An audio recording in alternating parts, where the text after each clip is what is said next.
Alright everyone, hello, and this is Shepard, here with probably going to be a pretty long video. We're going to be going over everything that popped up in Title Update 1. That means we're going to be going over the new monsters in terms of their new weapons, armor skills, how viable and how decent those things are. Going to be going over the new investigation system in terms of anomalies and how that system works and what you need to do to level things up. And then we're going to be going over the Qurious crafting for both the weapons and the armors. And I'm going to warn you now, the armor stuff gets really complicated. But ultimately, I think it is better for the game in terms of replayability. I'm also going to apologize now. I have a little bit of a script, so if it sounds like a little scripty, it's because there's so much to go through. I don't want to miss anything.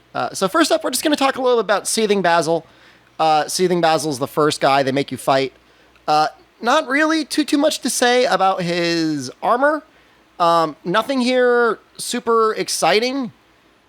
I think the legs might be okay on like Bo. If you just wanted to like have guts, that might help you from getting one shot once.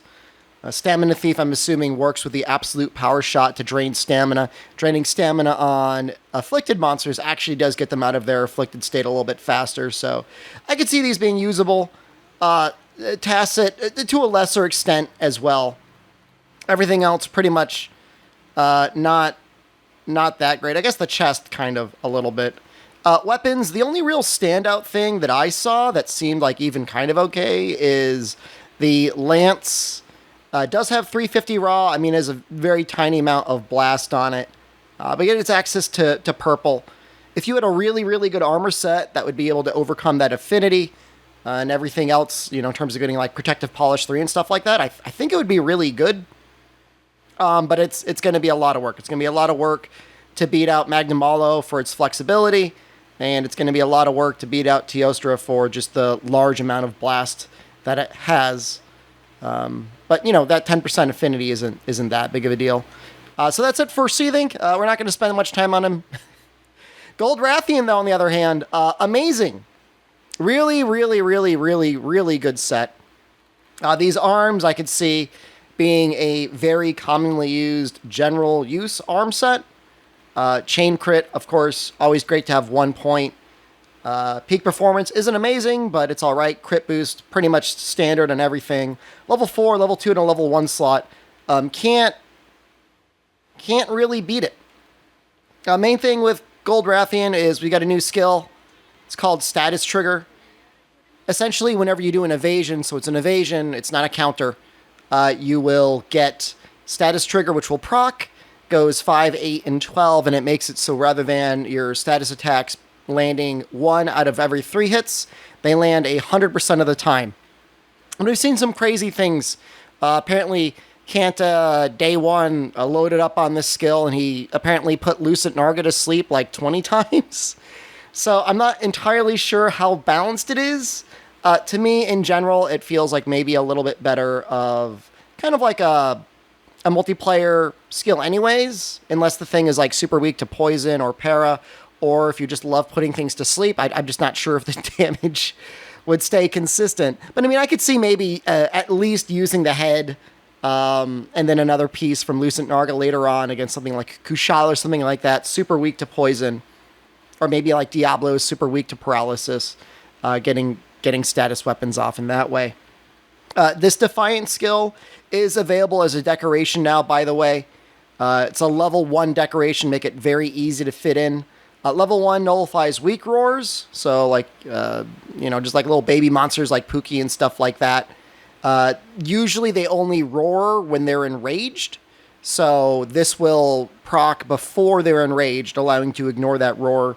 3 points will ignore pretty much all the roars in the game, and then I'm not sure which roars are specifically dragon roars. I'm assuming it's like Ibushi and Narwa, but I haven't really tested it yet. But at the very least, between 1 and 3 points is going to be extremely helpful, just like across the board. Weapons, the normal melee weapons aren't great. We'll go over them in a bit. The Gold Rathian bow, though, is very close, if not outright, just superior to the Valstrax bow in terms of spread bows. So definitely keep an eye out on this one if you play bow. It feels like it's definitely worth making and using. The weapons are kind of interesting. You know, they're like a little bit less raw. They've got affinity on them. I'm not sure if it's always consistent whether it's going to have more or less poison. Better slots, but it is quite a bit more difficult to get to purple.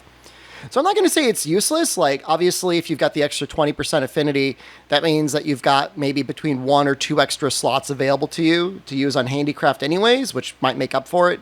But then you just got to wonder, like, why did I do that when I could have just had an extra 10 affinity, or sorry, 10 raw, and, like, easier access to purple on Rathian anyways. I don't know. Good if you like to run a lot of utility skills. Silver Rathalos, really, really amazing. This chest here is great. It's got Elemental Exploit. Elemental Exploit triggers whenever you're hitting an elemental hit zone of 20% or better. Not to be confused with the Rampage skill, which is 25% or more. So, I mean, they would work together if the thing was more than 25%, but in general, you know, this is like one of those one-point wonder skills where just having 1 point of it is a really big deal. Just is pretty good in and of itself. I mean, you get that Elemental Exploit, you get Critical Element, a level 4, a level 3, and a level 1. And the nice thing is, and we're going to go into it into Qurious Crafting, is because it has all those points in Fire Attack, you could end up losing points in Fire Attack, which is not a big deal at all, and then free yourself up to get other better skills as well. You know, I'm not super impressed by anything else. You know, I mean, I see things here that could, in theory, maybe work on, like, bow. Of course, the Constitution. Legs, technically really good value if you're able to actually like really make good use of maximum might. It would really depend on your weapon and playstyle, you know. I mean, obviously something like Hunting Horn doesn't roll that often, but at the same time, does it really need all that affinity? I don't know. But I don't think they're that bad. Head as well, likewise, of course, anything that has crit boost too is automatically pretty good, and because it already has like full slots, it probably Qurious upgrades pretty well as well. Weapons, you know, it kind of follows the same sort of pathway of Gold Rathian in that you end up getting yourself, you know, in general, more element, lots of affinity, and just like a lot of white sharpness. And then you lose some raw in the process. Again, something that would be really great if you wanted to use like a lot of other skills, that you're just very skill deprived, or you just wanted to use a ton of utility skills. I think it really fits that niche very well. Not going to be the highest damage possible in most situations, but, you know, if you want to use, like, wide range and stuff like that, or, you know, more evasion and things like that, I think these weapons will be, you know, definitely usable. More of a side grade than anything else. Lucent Narga, very cool. Gives us actually 2 different skills on it. Kind of crazy. So, Sneak Attack, whenever you're behind the monster, you will deal additional damage. Main thing to note on this skill is it is currently incorrect in the tooltips. So it says 5, 10, 12. It is actually 5, 10, and 20. To note, this only affects your raw damage or your true damage from your shelling. Does not affect element, so it's not going to be scaling your elements weapons quite as much. Something to keep in mind when you're choosing what you're going to use. But honestly, kind of interesting. I mean, really the sort of thing that you might really want to use in multiplayer, especially if you're a Gunlance user. An additional 20% damage on your shells is pretty nice. Other skill we get, and these arms in particular, you know, pair very nicely with the Gold Rathian Helm. Adrenaline Rush gives you additional damage whenever you roll through the monster's attack. Again, it has to be an evasion, it can't be a counter. And it's not, you know, it's pretty good. It's 30 seconds at 3 points. That's 30 raw. That's crazy. I mean, for a lot of weapons, I mean, that's going to be getting pretty close to almost 10% more damage. So, considerable. And again, if you're using that, you know, Gold Rathian Helm, you've got that evasion window, which you kind of need anyways. To get the full benefit, you will need to use the pants.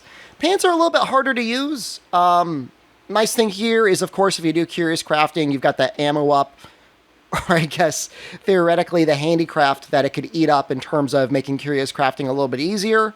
Definitely not the strongest pants in the world, but because you would, in theory, be getting an additional, you know, 15 raw Definitely justifiable. That and your sneak attack goes up to what? 10%? Not something you're likely to pull off a lot solo, but in multiplayer, again, it's not that bad. And if you can make use of that handicraft, it's okay. Head is okay too. You know, in terms of value, I mean, again, it could theoretically augment very well. It could give you 1 point of handicraft that you need.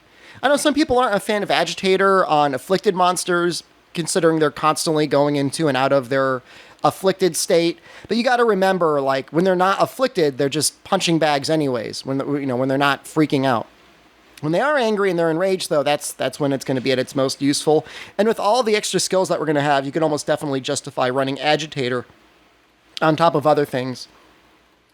Weapons are interesting. Definitely going for a little bit more of like a raw archetype. Going to get a lot of raw on this. Sliver of purple sharpness, meaning, you're almost definitely going to be using protective polish. Not a lot of poison. It's usually like around half of what the Scorn Magnamalo will have. I guess in this case, a little bit more than half. Enough to get 1, maybe 2, maybe 3 poisons if you got super lucky, if you started running something on your pets. Ton of slots. Rampage slot is only level 1, which of course we can upgrade now with Qurious crafting, so that's okay. I think the main use for these weapons, kind of along with Scorn Magnamalo, is either a monster that's super, super not weak to element, like you've got your Valstrax, or you've got your Magnamalos for the most part, kind of like Gyrototus, or if you're in a multi-monster quest and you're just not looking to switch out your weapons constantly, like you don't want to go through and change something over and over again. I think these and the Scorn Magnamalo weapons kind of fit that niche well. Or if, hey, you refuse to build elemental weapons, you only want to make 1 weapon, these weapons with an upgraded Rampage slot are definitely going to be good. Maybe not the best. It's always going to depend whether they're weaker to blast or poison. But I think they're going to do pretty well, all told. All right, so next up, we're going to talk a little bit about the anomaly investigations. And this system's a little bit interesting if you ever played Monster Hunter 4 Ultimate or if you played Monster Hunter World. Hopefully you played both. It kind of combines the two systems. On one hand, you get randomly generated quests given to you in quests. This can be done by either running around and gathering before the quest is completed on the little afflicted points. Likewise, you're much more likely to get them if you're doing part breaks and things like that. And the quests that you get usually fall within a level range of the quest that you're doing. Not only that, if you're joining another player's quest, you get a pretty high chance of getting their quest as well. Bunch of different modifiers and things on that. You'll see sometimes that there'll be extra conditions. If those extra conditions make the quest harder, not only will you get a modifier to increase the rate at which you gain research, which is kind of like a new thing for your hunter rank along with your master rank. So not only do you get more of that, I think it also gives you additional rewards as well. That isn't, of course, in addition to the fact that you need to have a certain amount of anomaly research just in order to be able to get the new quests as well. So if you're looking to get A5, you've got to be at anomaly research level 51. Occasionally, Bahari will give you quests that you can try and do. So say I had a level 61 or higher afflicted Barioth, I could do that and he would give me an additional 1.5 points. Not only that, as you complete those quests, you also get the request completion rewards, which is for these investigation coins, which go to everything here. So we have actual melding back. Hard thing here is, of course, Bahari is not very nice. He does not always give you quests that you are even capable of doing.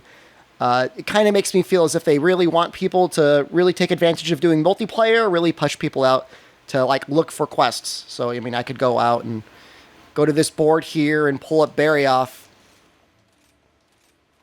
And I could do 61 or higher. Let me do Barioth in that way. And so if there's one out there, great. If there's not, too bad. But it is kind of like almost feels like the guiding lands where they're hoping that people are going to keep opening up their guiding lands and other things so that people can benefit from that. I'm going to throw up on the screen right now image of all of the various afflicted parts.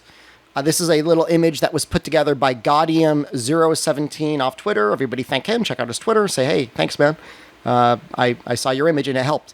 So if you're looking for an upgrade or something like that, just consult this image. It'll show you exactly what you need and where you need to get it.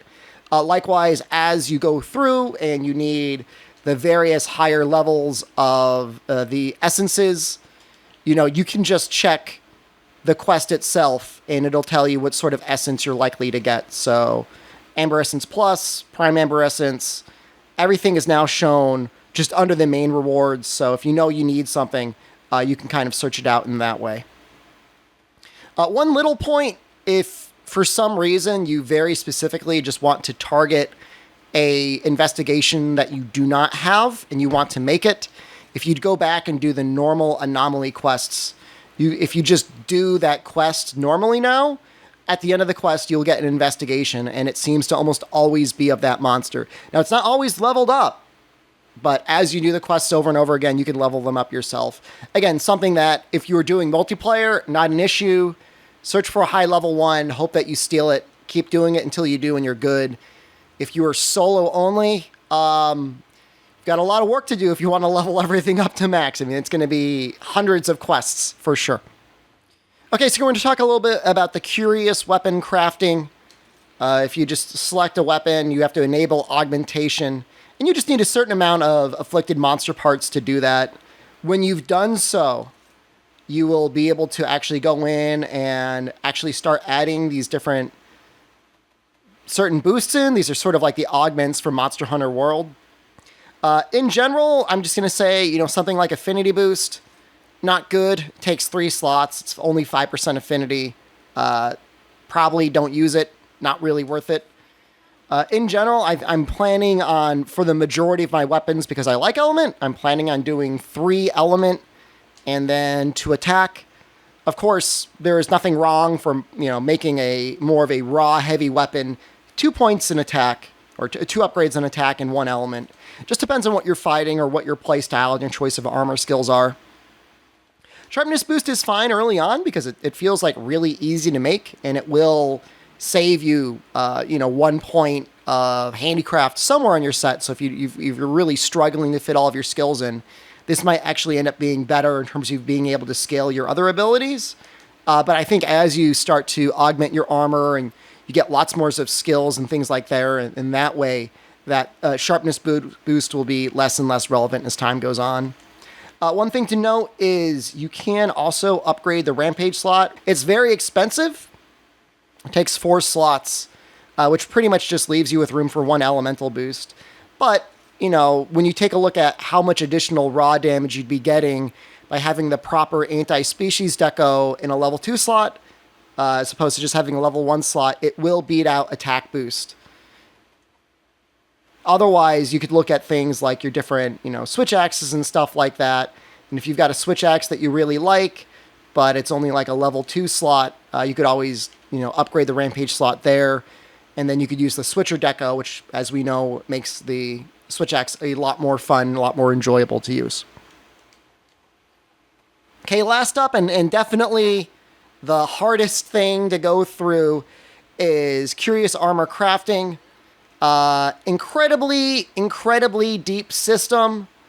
This is the sort of thing you're going to be spending like a ton of time on as you go through and you do the various augments on it. So in this case, I've already got a Squire's belt here. I'm going to augment it, and I'm going to talk a little bit about what's going on. So the higher rarity the armor piece, the more essence it takes to re-roll it.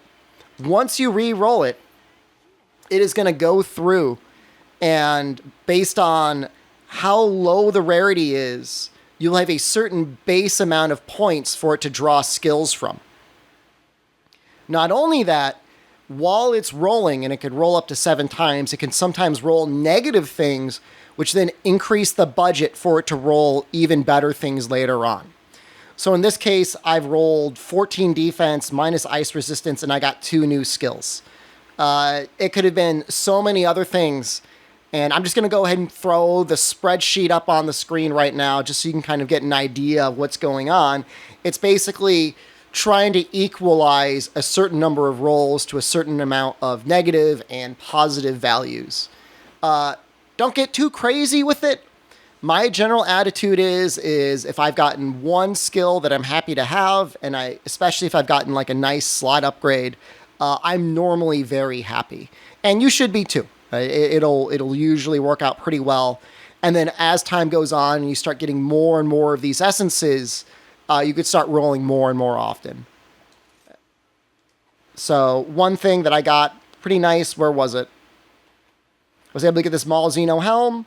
Augment simply rolled -6 defense, and then it rolled weakness exploit. So as far as I can tell, it rolled twice, because the Malzeno helm, I think, has somewhere around 10 or 12 base in terms of the number of budget that it has on it.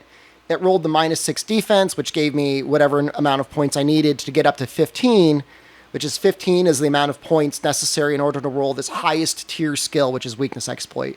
So it's not crazy. I just got one minus roll, and then I got one positive roll, and they just so happened to work out so that I got bonus weakness exploit here. But what it does mean is that when you're going through and you're trying to min-max your armor, really keep in mind these lower rarity armors. So if you've got lower rarity armor pieces that you're already using and enjoying regularly in your sets, not only is it going to be easier to roll these things more often, but it's also going to be easier to start getting better and better skills and outcomes when you do roll on them as well. So keep that in mind. I'm not saying, don't ever roll on your Archfiend armor, because it's still a very good armor piece. But, it's to say that start spending your points earlier on and say like Ingot. Some people found a lot of reward by rolling on the Ajnoth Tacit, the Jaggy arms, things like that. And as time goes on, we might make a video exclusively just to going over all of the great value things to roll on early on. So hopefully not too confusing. Hopefully that makes some sense. Hopefully I don't get too many whats in the comments. Let me know what sort of good rolls you got down in the comments below. If you have any new questions about any of these new systems or anything else. By the way, I think I said it, I'm just going to say it again, A5 starts showing up after investigation level 51. I'm not going to say the top level investigation, although it is going to continue to go up in the future. Check me out on twitch.tv/SDShepherd. Love to see you over there. Stream there basically every day. Otherwise, until next time, good luck and have a good hunt.